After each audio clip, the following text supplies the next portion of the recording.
Assalamualaikum warahmatullahi wabarakatuh.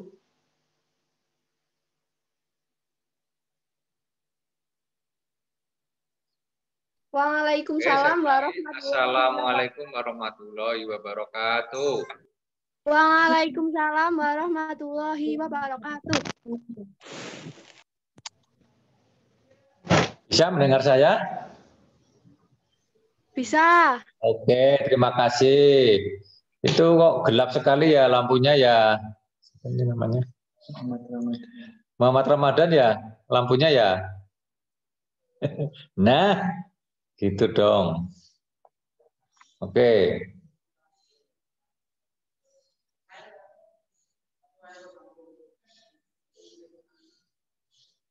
Ya, terima kasih kepada kalian yang sudah berani menampilkan diri di pertemuan hari ini. Kalian termasuk anak-anak yang disiplin, anak-anak yang baik. Mudah-mudahan terus begitu ya, terus begitu. Ketika ada tugas dan sebagainya langsung kamu sikapi. Sampai jam 8:04 lebih 15 menit ini baru hampir 40 ya. Terima kasih. Ini yang lain pada kemana? Masih tidur, Pak. Tidur. Ya ini memang benar ya. Jadi dievaluasi semakin ke sini semakin semakin mepet. Padahal kalian semakin finish ya, semakin finish itu harus lebih semangat. Ya, terima kasih kepada kalian. Ya, seperti biasa, puji syukur, alhamdulillah kita panjatkan pada kesempatan pagi ini. Kita masih diberikan berbagai nikmat. Dengan nikmat-nikmat itu kita bisa melakukan aktivitas sehari-hari seperti hari ini. Kita melakukan aktivitas Zoom, ya, pembelajaran Zoom. Nah, oleh karena itu kita pantas bersyukur kehadirat Allah Subhanahu wa taala karena hanya belas kasihan Allah kita bisa seperti ini. Jadi ini sudah mundur ya. Tadi harusnya jam 8. Namun kalian melihat masa jam 8 saja baru menemukan 4 ekor yang tampil. Ini sudah jam 8:15 baru 42 anak. Ya, terima kasih ya. Jadi pernah saya bilang ya, ibarat kalian berlomba, berlari ini saat ini sudah mendekati finish. Nah, mendekati finish tinggal 10 hari lagi ya Bu ya. 10 hari lagi kalian akan ujian akhir sekolah. Jadi ibarat orang lomba, pelari, sprinter, ya, tinggal berapa langkah lagi itu harus bisa menginjakkan kakinya di garis finish itu. Maka untuk bisa menginjakkan kaki di garis finish itu, kalau sprinter-sprinter itu akan mengeluarkan energi sekuat tenaga untuk bisa sampai menginjakkan kakinya di garis finish terlebih dahulu. Walaupun hanya selisih 0, berapa detik itu sudah menjadi pemenang. Nah ini ibaratnya kamu itu seperti itu ya. Jadi kamu itu ibarat seorang sprinter pelari sudah mendekati garis finish, tinggal beberapa langkah lagi, ceklek masuk garis finish dan kamu bisa menjadi pemenang. Namun Kak, ini saya lihat dari teman-teman kalian, kalau kalian mungkin termasuk sprinter-sprinter itu ya, sprinter itu yang lain ini masih jam segini masih tidur, masih belum siap-siap. Padahal dimulai jam 8 itu harusnya kan sudah siang, jam 8 itu sudah siang. Sehingga sekitar jam 8 tepat itu langsung kalian on. Sudah siap di depan laptop, di depan komputer, di depan HP untuk mengikuti pembelajaran. Sehingga nanti pada saatnya kamu bisa menginjakkan kaki di garis finish dengan tepat dan kamu menjadi juaranya, ya kan? Gitu. Nah, itu seperti itu. Nah, namun ini kami sayangkan ya, masih ada beberapa dari kalian, teman kalian, kalau kalian tidak ya, teman kalian itu yang tidak memenuhi kriteria itu, ya kan?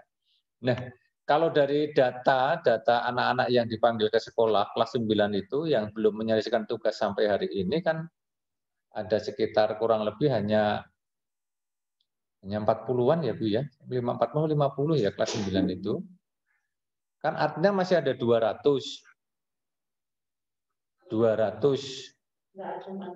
Nah, malah nggak ada 40. Sehingga paling tidak itu ada 200 lebih itu harus mengikuti ini, ya seperti ini. Nah, kemarin dari pendataan pernyataan itu, kelas 9 itu hanya sekitar 21 apa ya yang tidak merespon. Artinya ini tidak merespon ini karena HP ini bodol, apa artinya tidak tahu ya. Ada pernyataan terkait dengan tatap muka itu kan. Kelas 9 kan hanya sekitar 21 yang tidak merespon. Itu apa HP-nya bodol, apa tidak tahu, apa ada unsur acuh tak acuh, sengaja tidak tahu untuk tidak tahu atau gimana itu. Sehingga kalau dari analisa itu mestinya masih ada sekitar 80% anak yang harusnya bisa mengikuti Zoom ini. Tapi ternyata kenyataannya dari hari ke hari itu hanya mencapai 50% ya Mas Haris ya, 50%. Ini sangat kami sayangkan sehingga ini perlu dimotivasi ya. Ini tentu saja bukan kalian ya, ini hanya menyampaikan. Kalau kalian ini saya lihat wajah-wajahnya seperti biasa ya, yang seperti yang lain itu ya. Biasa semangat, mudah-mudahan kalian termasuk anak-anak yang kriteria yang pelari sprinter tadi ya. Memang teman-teman. Nah, baik anak-anakku sekalian, hari ini hari Sabtu tanggalnya 10 April 2021. Kemungkinan adalah pembelajaran minggu terakhir untuk menjelang ujian akhir sekolah. Artinya setelah ini seminggu nanti, karena sekarang hari 10, besok Senin itu kalian ada libur, kaitannya libur dengan awal puasa. Ini sudah mengurangi hari efektif. Sehingga praktis itu kami punya tinggal 1 minggu untuk sekolah. 1 minggu. Namun 1 minggu ini, kalau kalian tidak bisa memanfaatkan sebaik-baiknya, bisa merusak segalanya. Seperti panas tahun dihabiskan oleh hujan sehari. Hujan setahun dihabiskan oleh panas hari. Sama ya. Panas tahun dihabiskan oleh hujan sehari. Ibaratnya seperti itu. Jadi apa yang kita usahakan sudah sekian tahun, maka seminggu ke depan ini harus kamu gunakan, manfaatkan sebaik-baiknya. Jadi insya Allah nanti seperti yang sudah informasikan tanggal 22 April kalian harus sudah mulai ujian. Nah ini bagi mereka yang tidak pernah malah keluar WA, ada ya kelas 9 keluar WA kebangetan ya, menghindari tugas-tugas yang tidak tahu apa-apa pada saatnya nanti ya kita lihat saja bagi mereka yang ternyata tidak tertib, tidak menyelesaikan tugas ya terpaksa tetap tidak lulus ya begitu nggak apa-apa. Oke. Jadi terima kasih kepada kalian ya. Terima kasih kepada kalian yang sudah mengikuti Zoom ini dengan tertib seperti biasa. Oke, pada kesempatan kali ini Pak Jas ingin menyampaikan bagaimana sih kriteria kelas 9 yang bisa dinyatakan lulus berdasarkan kriteria tahun lalu. Apakah kalian termasuk yang pantas diluluskan apa tidak? Mari kita akan mencoba melihat bagaimana kriteria ini sebagai gambaran persiapan ya atau sebagai pengingat bagi kalian apakah saya termasuk siswa yang bisa lulus. Ya, semono kucingnya melu Zoom ya apa-apa. Si Aditya ya. Oke. Kita akan bahas itu ya, apakah kalian termasuk yang lulus apa tidak ya. Oke, nanti Mas.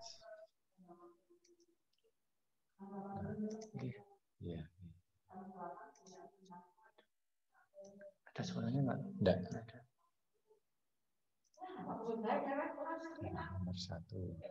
Nah, ini sudah ya. Baik.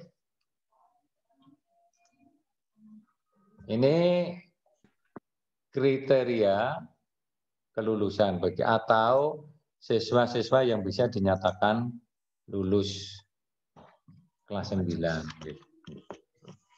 Oh ya. Nanti ya. Mas Di itu dulu. Biar anak-anak nggak coret-coret.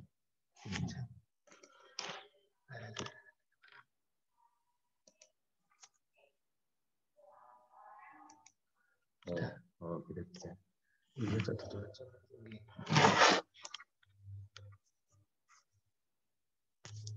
Iya.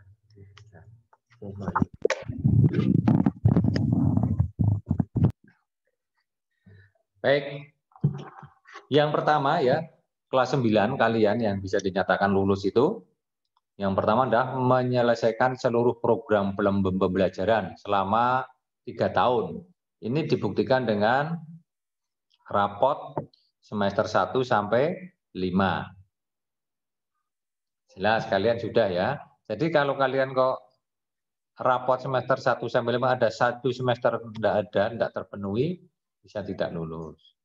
Di samping itu juga menyelesaikan program pembelajaran di semester 2. NAP.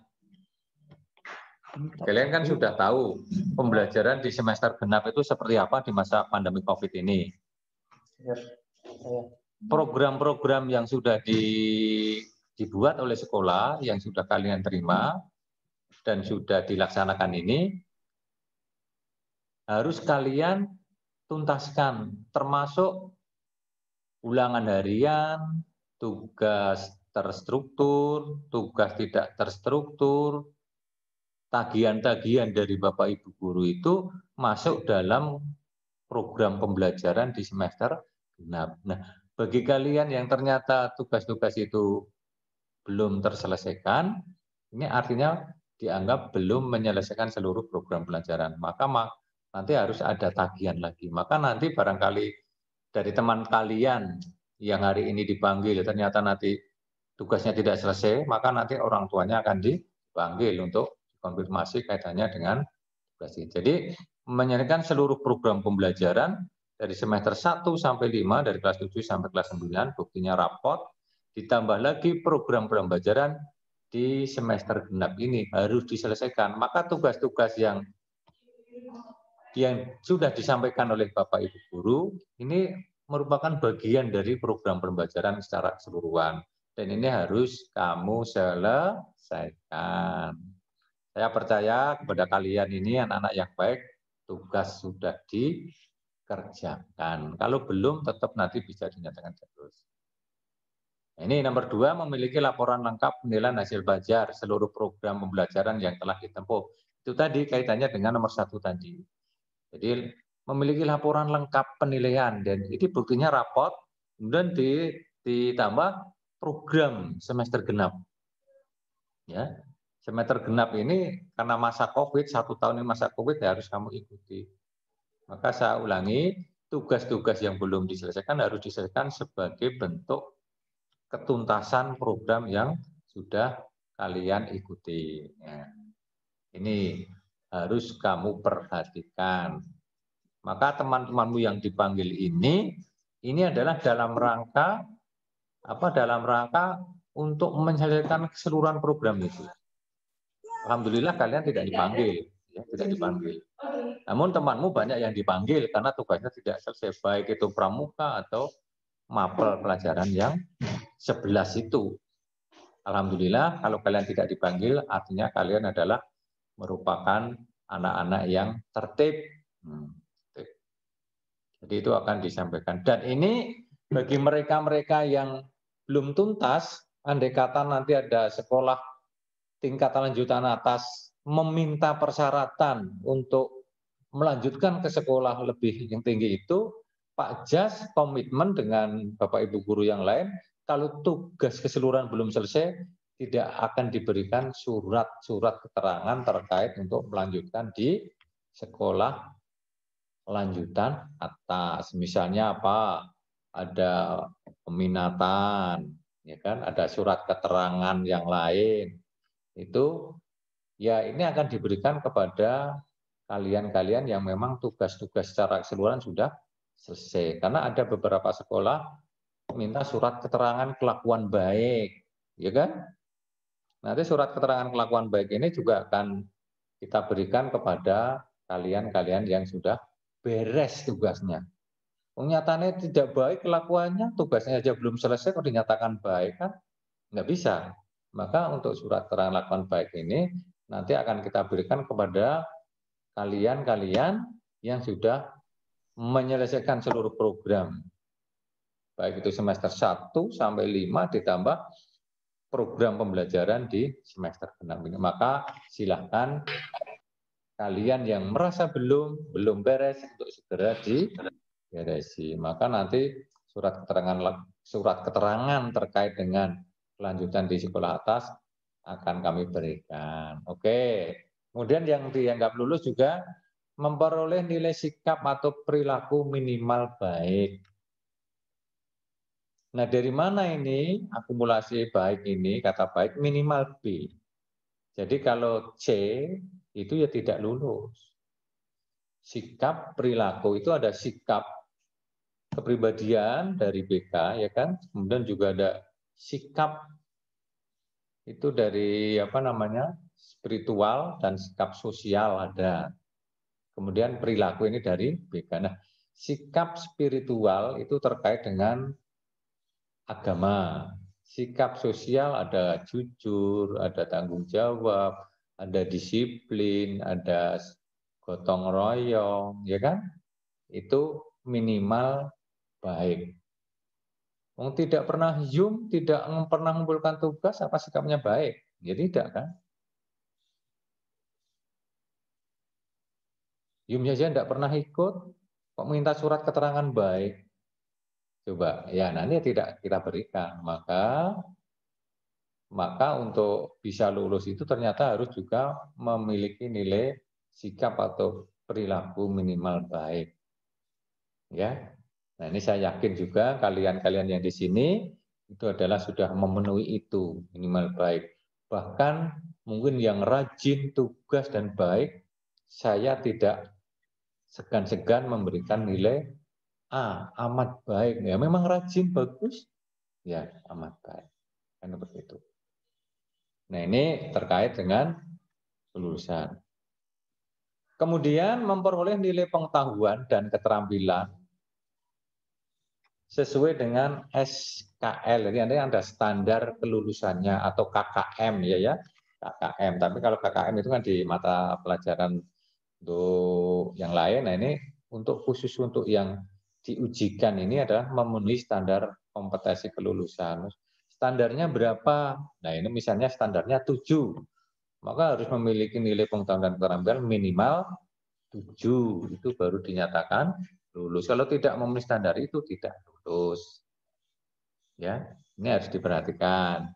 Kemudian 5, tidak sedang menjalani skorsing karena pelanggaran tata tertib dan atau proses hukuman. Ya, alhamdulillah. Ya untuk sampai saat ini ya alhamdulillah anak-anak Espero ya secara umum tidak ada yang diskorsing. Tapi kalau pelanggaran kategori berat ya diskorsing. Ini menyebabkan tidak. Tapi alhamdulillah saat ini tidak ada. Oke. Ini tolong diperhatikan, ya kan? Nah, kemudian kalau kita lihat tahun kemarin ya. Tahun kemarin ini nilai ujian sekolah minimal itu 66 untuk setiap mata pelajaran. Ini tahun kemarin. Mudah-mudahan nanti tetap sama. Kemudian rata nilai ujian sekolah, ratanya ya. Jadi nilai ujian sekolah itu minimal 66 untuk setiap mata pelajaran. Minimal. Tapi kalau 66 semua, ya kan? Kamu misalnya ujian kamu mendapatkan 66 semua. Ya kan rata-ratanya nanti tidak mencapai 70 ya. Ya tidak lulus. Jadi kalau ada yang 66 mungkin ada yang dapat 90, ada yang dapat berapa gitu. Sehingga kalau di rata terakhir menjadi 70. Ini gambaran tahun kemarin, mudah-mudahan nanti ya. Memang belum berapa. 70, Pak. 70 ya? Iya, 70. Nah, 70. Terendahnya. Rata-ratanya? Rata naik apa ya? Nah, ini informasi ini ya. Sekarang itu 70 malah, 70. Tidak 66. Tunggu keputusan ya. Nah. Kemudian nilai ujian sekolah diperoleh dari rata nilai rapat semester 1 sampai dengan 6. Jadi dulu pernah saya sampaikan bahwa di kelas 1 semester 1, di kelas 2, kemudian di kelas 8 sampai 9 itu sebenarnya kalian itu sudah berkompetisi untuk lulus, sudah berkompetisi untuk masuk di sekolah atas sebetulnya ya. Nah, ini ternyata untuk lulus juga nilai rapot semester 1 ada pengaruhnya. Rapot semester 2 ada pengaruhnya, ya kan? Ternyata seperti itu. Kemudian nilai ujian sekolah untuk mata pelajaran yang melaksanakan ujian praktek. Nanti ada ujian praktek ya. Dan enggak ini ya? Ini belum ada informasi. Kalau kemarin ada praktek, kalau sekarang mungkin tidak ada praktek, ya kan? Mungkin tidak ada praktek. Nah, maka nilai 70 ini menjadi target kalian untuk bisa lulus. Paham ya? Paham? Oke. Kita lanjut.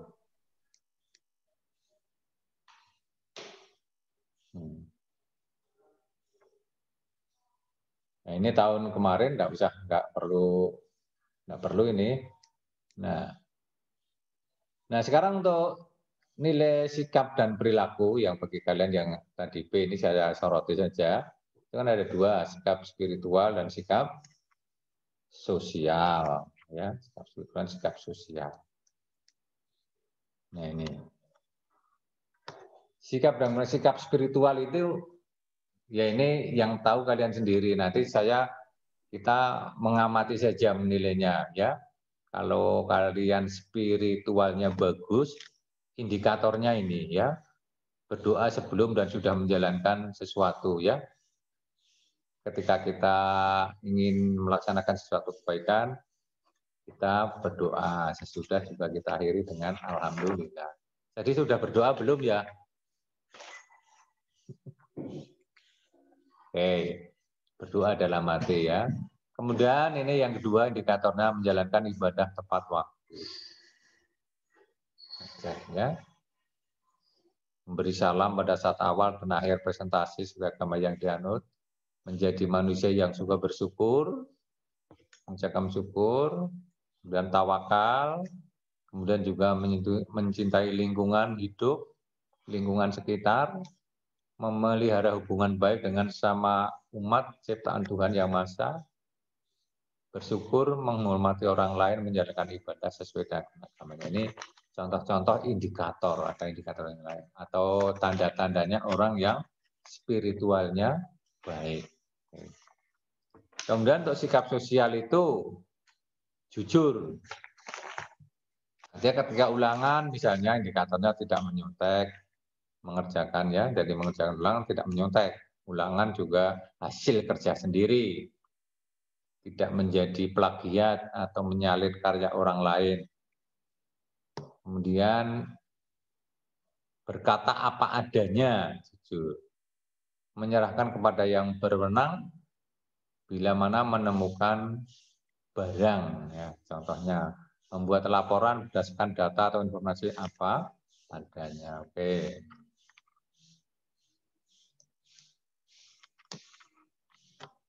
Disiplin, nah ini disiplin, kaitannya disiplin ini termasuk penilaian. Disiplin itu bisa indikatornya. Seanak yang disiplin datang tepat waktu. Tapi karena masa pandemi tidak datang ke sekolah tepat waktu, tapi adalah mengikuti pembelajaran online dengan tertib bergantinya. Ya, terima kasih kalian sudah tertib mengikuti. Kemudian patuh pada tata tertib atau aturan bersama. Tata tertib sekolah itu sebagai bentuk tata aturan, tata krama, rambu-rambu bersosialisasi di SMP Negeri 2 Banjarnegara ini harus kalian laksanakan dari penampilan, perilaku, sikap, berbicara, dan sebagainya. Ini adalah indikator. Mengumpulkan tugas sesuai dengan tepat waktu yang ditentukan. Ini kamu banget enggak? Hah? Kamu banget enggak? Amleng mendengar kata saya? Dengar enggak? Dengar. Oke, ya. Ini mengerjakan mengumpulkan tugas ini mungkin sesuai dengan kamu ya berarti kamu disiplin bagus. Mengikuti kaidah berbahasa tulis yang baik dan benar. Contohnya disiplin. Dan ada nilai tanggung jawab tadi yang sosial ya. Melaksanakan tugas individu dengan baik, menerima risiko tindakan yang dilakukan, berani berbuat, berani bertanggung jawab. Jangan sebaliknya, lempar batu, sembunyi tangan, itu adalah peribahasa orang yang tidak bertanggung jawab. Berani berbuat tapi lari dari tanggung jawab. Jangan menjadi orang yang berperilaku seperti itu. Tapi tanggung jawab itu adalah berani ambil risiko dan tidak menyalahkan, menuduh orang lain tanpa bukti. Sekarang itu menuduh, menyalahkan orang lain tanpa bukti, sanksi hukum. 2 tahun pelecehan, walaupun di media itu juga menuduh orang lain lah tanpa bukti bisa dihukum. Maka hati-hati ya. Hati-hati menuduh orang lain walaupun dilewat di media sosial. Mengatakan kalau yang dikatakan itu tidak terima bisa diproses. Ini mengembalikan barang yang dipinjam. Kalau kalian meminjam sesuatu pada teman atau orang lain, kalau sudah sesuai perjanjian, ya tolong langsung dikembalikan. Jangan netok-netok lali, ya kan? Mengakui kesalahan dan berani meminta maaf atas kesalahan yang dilakukan. Oke, menepati janji. Tidak menyalahkan orang lain untuk kesalahan kita sendiri. Jadi yang salah sendiri justru menyalahkan orang lain, itu ciri-ciri orang yang tidak bertanggung jawab. Melaksanakan apa yang pernah dikatakan tanpa disuruh atau diminta. Ada sesuai apa yang menjadi janjinya. Oke. Mudah-mudahan kalian seperti ini ya. Ini biar kalau kalian bisa melaksanakan seperti ini, insya Allah nanti kemanapun kalian aman, ya kan? Kalian akan dihargai, akan dihormati, dan akan dipercaya orang lain. Tidak usah kamu memamerkan apa-apa, kamu akan dipercaya. Oke, kemudian gotong royong, ya terlibat aktif bekerja bakti membersihkan kelas atau sekolah ya. Anak yang memiliki jiwa gotong royong tinggi itu senang bekerja sama, tidak egois, ya kan? Nah, ini jadi dimanapun berada, kalau dibutuhkan untuk bekerja bakti atau bekerja bersama dalam kebaikan itu akan selalu siap.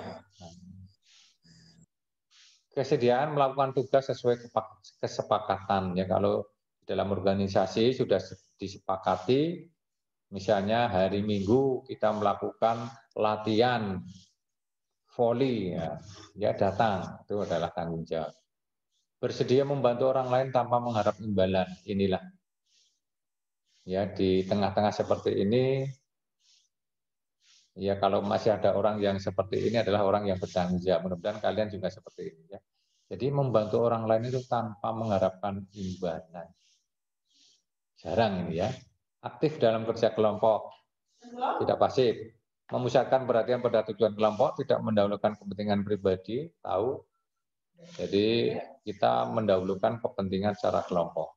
Mencari jalan untuk mengatasi perbedaan pendapatan, pikiran antara diri sendiri dengan orang lain. Senang mufakat, musyawarah. Atau menyelesaikan permasalahan dengan kekeluargaan. Mendorong orang lain untuk bekerja demi mencapai tujuan bersama. Ini yang menjadi nanti pertimbangan nilai perilaku dan sikap dari siswa. Indikator-indikatornya ini. Kalau indikator atau tanda-tanda atau ciri-ciri ini sudah kamu punyai, kamu tenang saja. Maka nilai sikap dan perilaku kalian insya Allah adalah minimal baik, bisa juga amat baik. Nah, ini biasanya dimiliki orang-orang yang tertib ya. Ini. Kemudian juga santun. Nah, santun, sopan santun, sikap dan pergaulan ya. Menghormati orang yang lebih tua, tidak berkata kotor, tidak meludah di sembarang tempat, tidak menyerap penjelasan pada waktu yang tidak tepat. Membiasakan berterima kasih ketika menerima bantuan orang lain. Mengembangkan sikap salam, senyum, sapa. Hanya sementara saat ini salamnya kita kesampingkan, kita abaikan. Ya, senyum, sapa, sudah cukup. Bahasa Indonesia mana? Sudah siap bahasa Indonesia? Memperlukan orang lain sebagaimana diri sendiri ingin diperlakukan. Jadi ketika kita, inilah yang disebut dengan tenggang rasa. Jadi tenggang rasa itu kalau kalau disakiti tidak mau, jangan menyakiti orang lain. Jadi ketika kita memperlakukan orang lain, kita kembalikan kepada diri kita. Kira-kira enak apa enggak ya? Sakit hati apa enggak ya? Itulah orang yang mempertimbangkan seperti itu akan menjadi orang yang santun, sopan santun, dan tenggang rasa. Nah, kalau kalian sudah punya ini ya jangan khawatir, kalian nilai perilaku, sikap, itu insya Allah minimal baik dan pantas untuk lulus dari kelas 9. Ya, demikian anak-anak yang bisa saya sampaikan ya. Masih ada lagi, percaya diri. Ya, berpendapat dan melakukan kegiatan tanpa ragu-ragu sesuai dengan kemampuan. Saya mesti bisa. Di balik kesulitan pasti ada kemudahan, ya. Ketika saya mendapatkan rintangan, mesti ada jalan keluar, itu ya. Dan tidak canggung, berani presentasi di depan kelas, berani berpendapat, bertanya, itulah ciri-ciri orang yang percaya diri. Berani bertanya, kalau tidak tahu ya bertanya. Kalau ada tugas ya selesaikan. Kalau ada rintangan mesti dihadapi. Karena punya keyakinan saya pasti bisa. Kemudian bahwa rintangan, di balik rintangan mesti ada jalan keluar. Oke, inilah pertimbangan ya yang menjadi pertimbangan untuk menilai sikap kalian ya. Oke, demikian. Terima kasih. Biasa. Mudah-mudahan Sakit. ya keluar semua. Ya.